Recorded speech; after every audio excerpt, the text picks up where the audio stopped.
Entry Imran Khan को बड़ी मदद मिल गई। कप्तान जेल से रिहा, मोहम्मद बिन सलेमान का वादा। जमाइमा खान को सऊदी अरब के सबसे बड़े शाही एजाज से नवाजा गया। मोहम्मद बिन सलेमान ने कप्तान के लिए सबसे अहम कदम उठा लिया। पाकिस्तान और सऊदी अरब की दोस्ती में सबसे अहम मोड़ आ गया। जमाइमा खान पाकिस्तान और सऊदी अरब के दरमियान दोस्ती की अलामत बन चुकी। इमरान खान और मोहम्मद बिन सलेमान की दोस्ती ने सबको हैरान कर दिया। सऊदी अरब ने जमाइमा खान को सारी दुनिया में नई इज्जत दिलवा दी। कप्तान को बड़ा ख्वाब पूरा होने के करीब मोहम्मद बिन सलेमान ने पूरी अरब दुनिया को सरप्राइज दे दिया।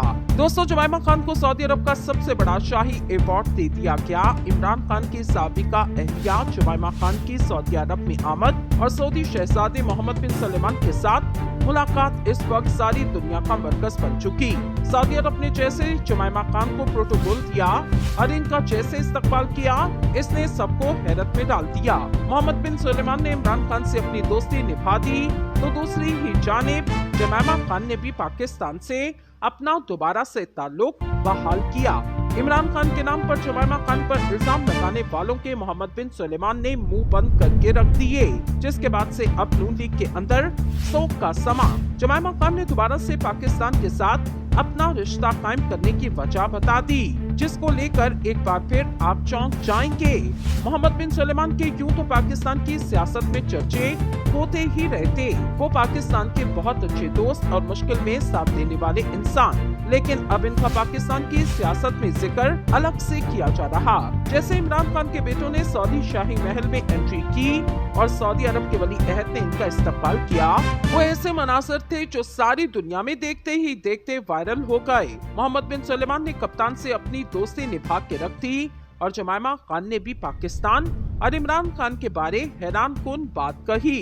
दोस्तों, अब जहां एक बहुत दिलचस्प बात ये है कि पाकिस्तान के वज़ीर आज़म इमरान खान की साबिका अहलिया जमाइमा गोल्डस्मिथ ने हाल ही में अपनी film what's love got to do with it के बारे में बात की।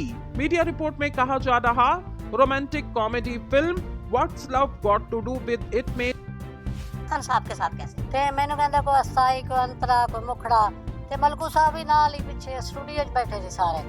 मैं कहा बेटा मेरे मुखड़े किसी ते काबू तोड़े आंदे नहीं, तोड़ी ज़बान हो रहे मेरी ज़बान हो रहे। दुनिया के अंदर आपके गीत की वजह से मशहूर हो गया, उसके बाद आपसे रब्ता किया तो क्यों है को नवाज शरीफ के लिए भी गा।